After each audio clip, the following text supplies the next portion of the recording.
ఇప్పుడే మనం చూస్తూ ఉన్నాం. ఏదైతే వెలుగొండకు సంబంధించినటువంటి టన్నెల్ 2లో మనందరం కూడా ఉన్నాం.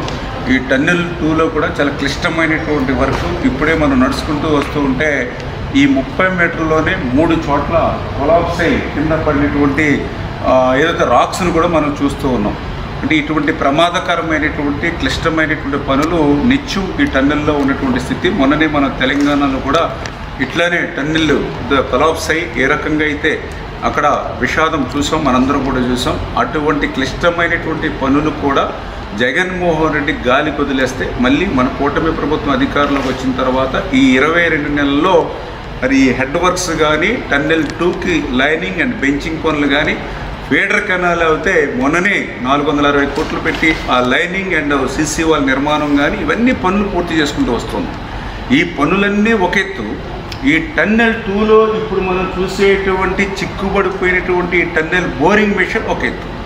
ఎందుకంటే ఇన్ని పనులు మనం పూర్తి చేస్తున్నా ఈ టన్నెల్ బోరింగ్ మెషిన్ కనుక మనం తీయకపోతే ఒక చుక్క నీరు కూడా మరి ముందుకెళ్ళేటువంటి పరిస్థితి లేదు. ఎందుకంటే ఇప్పుడే మనం చూస్తూ ఉన్నాం ఈ యొక్క 19 కిలోమీటర్ల ఈ టన్నెల్ 2లో ఇది 11.8వ కిలోమీటర్ దగ్గర ఈ టన్నెల్ బోరింగ్ మెషిన్ చిక్కుకుని ఉంది. ఈ టన్నెల్ బోరింగ్ మెషిన్ ఇప్పుడే మీరు చూస్తూ ఉన్నారు. ఏదైతే మరి 175 మీటర్ల పొడవు ఉంది, ఏదో ఒక 10 మీటర్ల 5 మీటర్లు కాదు, 175 మీటర్ల లెంగ్త్ పొడవు ఉంది ఆ చివరి వరకు. ఈ 175 మీటర్ల పొడవు ఉన్నటువంటి ఈ టీబీఎం వ్యాసం మీరు చూస్తే ఇది మొత్తం 9.8 మీటర్ వ్యాసం.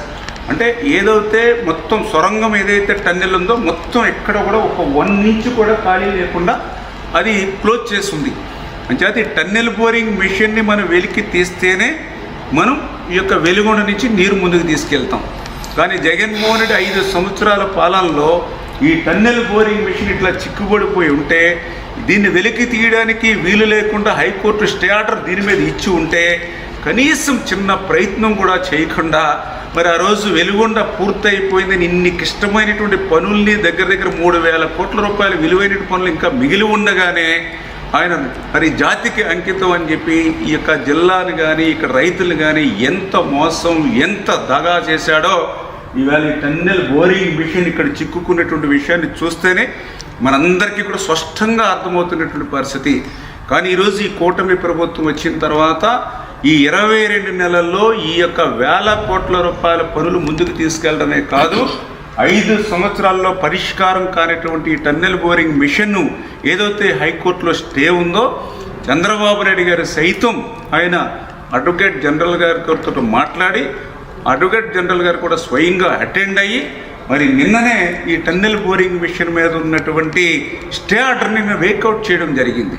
దానివల్లే ఇప్పుడు ఈ టన్నెల్ బోరింగ్ మిషన్ని ఇప్పుడు వెలికి తీయడానికి మనకు మార్గం దొరికింది. వాస్తవంగా అయితే ఈ టన్నెల్ బోరింగ్ మెషిన్ కూడా దీన్ని వెలికి తీయడం కూడా చాలా కష్టమైన పని. అందుకనే వాస్తవంగా ఈ టన్నెల్ బోరింగ్ మెషిన్ పని అంతా కూడా పూర్తయిపోయిన తర్వాత లాస్ట్లో ఇది 175 మీటర్ల పొడవు కాబట్టి అదే 175 మీటర్ల ఎక్స్ట్రా సొరంగం సైడ్కి తీసి ఆ సొరంగంలోకి ఈ మెషిన్ వెళ్ళిపోయి దాన్ని వాల్ కట్టి క్లోజ్ చేసేస్తారు. అంటే ఒక రకంగా సైడ్కి తీసుకెళ్ళి దాన్ని సమాధి చేసేసినట్టుగానే బరెల్ చేసేస్తారు. కానీ ఇది కదిలేటువంటి పరిస్థితి లేదు కాబట్టి ఇప్పుడు దీన్ని డిస్మాండిల్ చేసి బయటకు తీసుకెళ్ళాలి.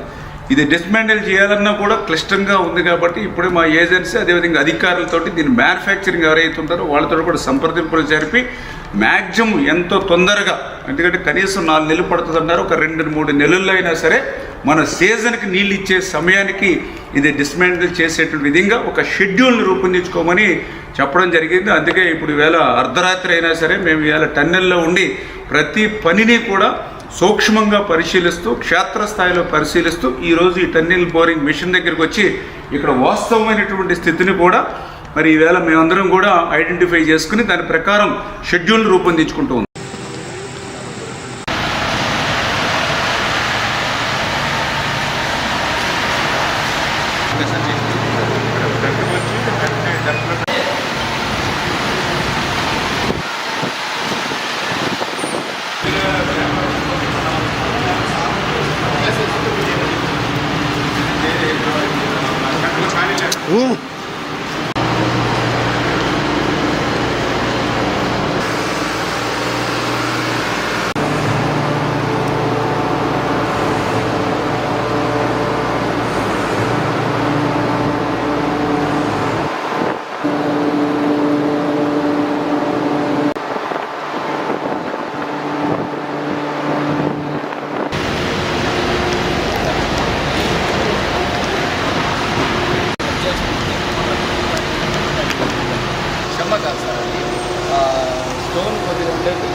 కాబట్టి జాగ్రత్తగా చేసుకోవాలి. పెట్టింది పట్టు.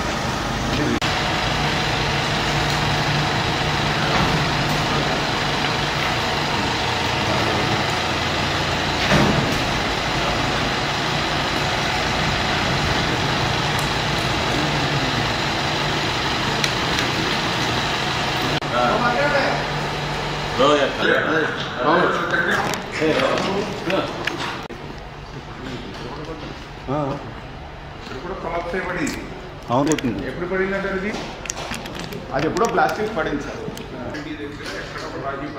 డే కంప్లీట్ అయ్యేదాకా ప్రికాషన్స్ 100% పర్ఫెక్ట్గా తీసుకోవాలి. ఇప్పుడు మీదే బాధ్యత మేజర్. చూసాం.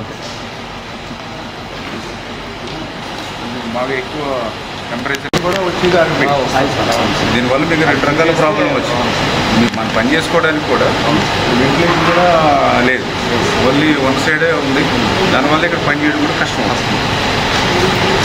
అదే